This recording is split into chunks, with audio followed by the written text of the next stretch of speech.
tapi hati kena bergantung kepada Allah dan tiada berpegang ia kepada usahanya. Dan misalnya seorang berpegang pada usahanya dan lupa kepada Allah Ta'ala, seperti seorang lalu orang tukang binatang dan orang yang punya, maka tiada peduli binatang itu kepada tuan binatang, dan suka ia kepada tukang gembalanya, kerana tiadalah mengetahui datang rezekinya lain daripada tukang itu. Seperti demikianlah maknanya, kalau orang tak memandang Allah, macam binatang ternakan, dia dekat dengan tuan empunya dia kah, atau dia dekat kepada orang yang diupah tuannya. Kan orang ada dia orang kaya, dia bela binatang, orang apa banyak ekor, dia upah satu orang dia pergi makan. Binatang tu dekat dengan orang yang selalu pergi makan dia kah, atau dekat dengan tuan dia? Dekat dengan orang tu lah kan.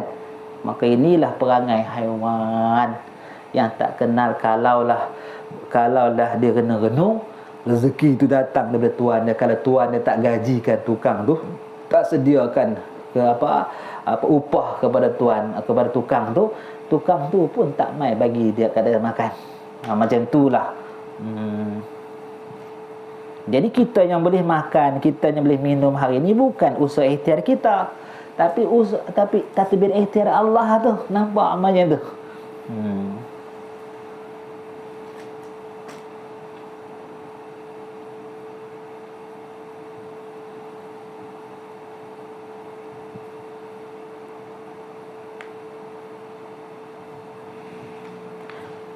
Misalnya seorang melihat datang rezeki daripada hamba Allah, tiada melihat Tuhan yang mengasihi itu.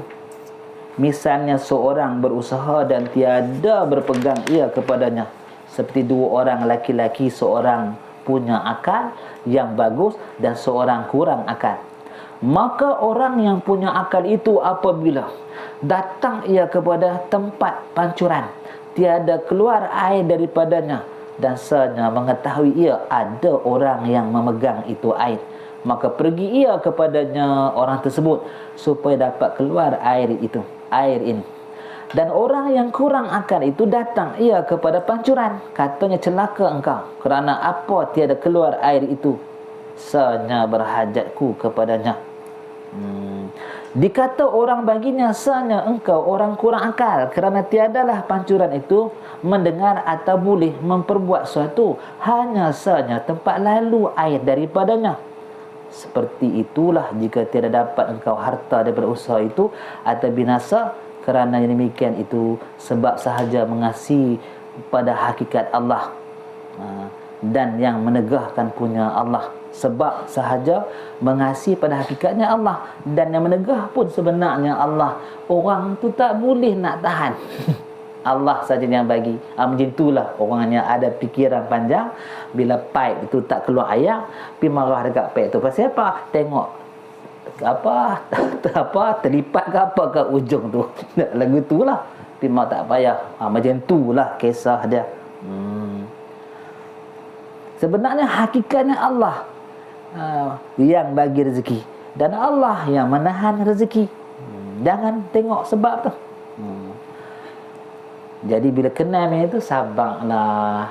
Nak kata apa lagi dah?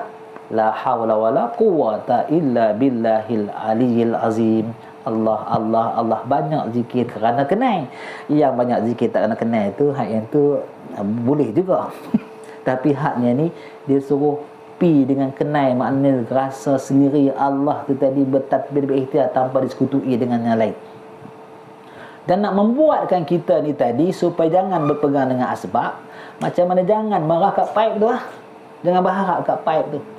Mungkin tuan mungkin cerita ni masalah dia macam tanaman dulu kan, dia akan datang saluran air tu melalui. Dah tiba-tiba hak tanaman tak sampai air. Jangan marah dekat saluran tu, tengok orang sana stop lah. Macam itulah. Syahadan bermula misalnya seorang menaruhkan harta, seperti seorang hamba dengan penghulunya disuruhnya duduk di dalam bustan, dalam kebun, supaya memperbuat satu yang jadi bagus.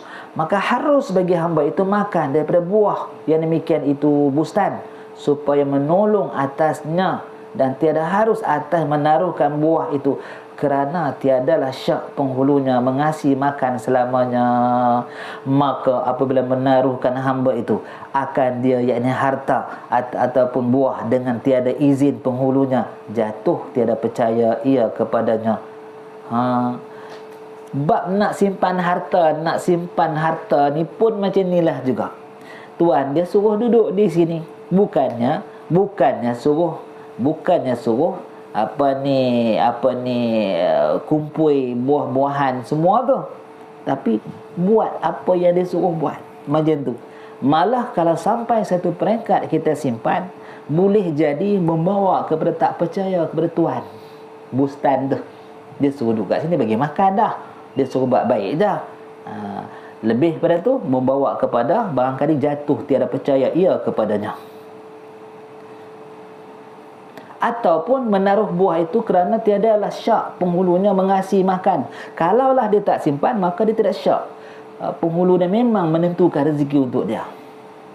Dan misalnya seorang tiada menaruhkan harta itu, seperti seorang hamba disuruh penghulunya duduk dalam bustan, dalam kebun atau rumah, mengetahui ia bahwasanya tiadalah lupa penghulunya akan dia, sungguhnya tiap-tiap hari mengasihi rezekinya, maka percaya hambanya dan tiadalah berhajat menaruhkan harta, maka seorang hamba itu sebenarnya dapat kurnia daripada penghulunya, kerana menserahkan ia halnya, kerana menserahkan sehal yang hak rezeki itu kepada hak dia yang merezekikan.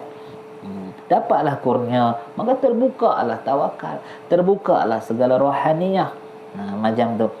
Sebab kalau lah kita ni tadi berusaha mujahadah keluarkan dua hal ni, kalau kata hal haiwan ni akan terpancang rohaniyah.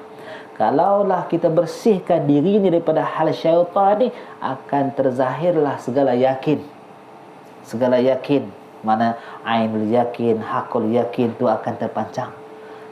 Jadi nak meneroka alam martabat ataupun hal yang tinggi-tinggi ni, kena bersiap sedia dah.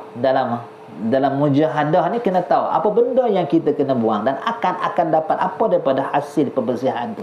Ini disebut dalam hikam lah.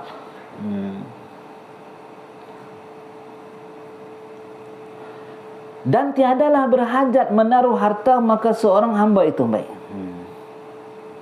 Mana tadi ni?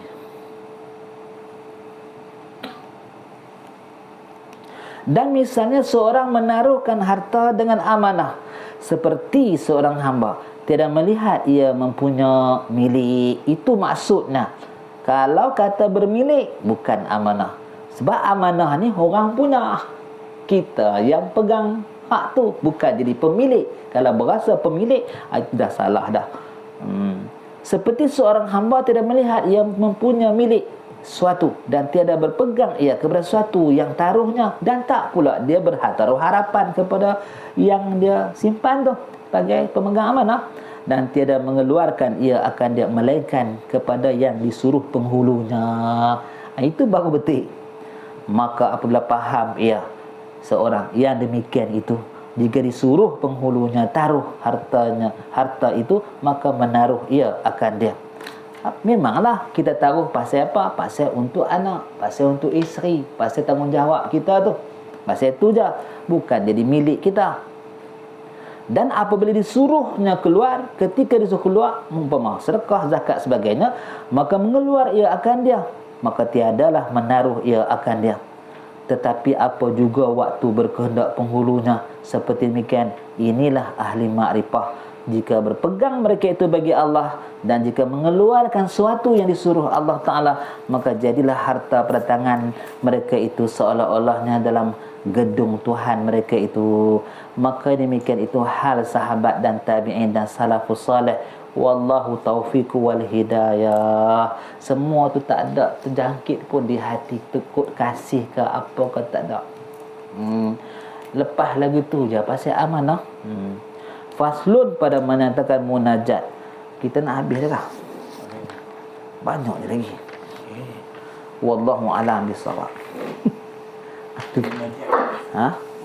Bab munajat dah. Munajat ni kita tengok. Kita akan sanding dengan hikam. Jadi ikan kecil ni. Bismillahirrahmanirrahim. Allahumma inna nas'aluka ilman nafi'a wa qalban khashi'a wa amalan salihan. Amin ya rabbal alamin.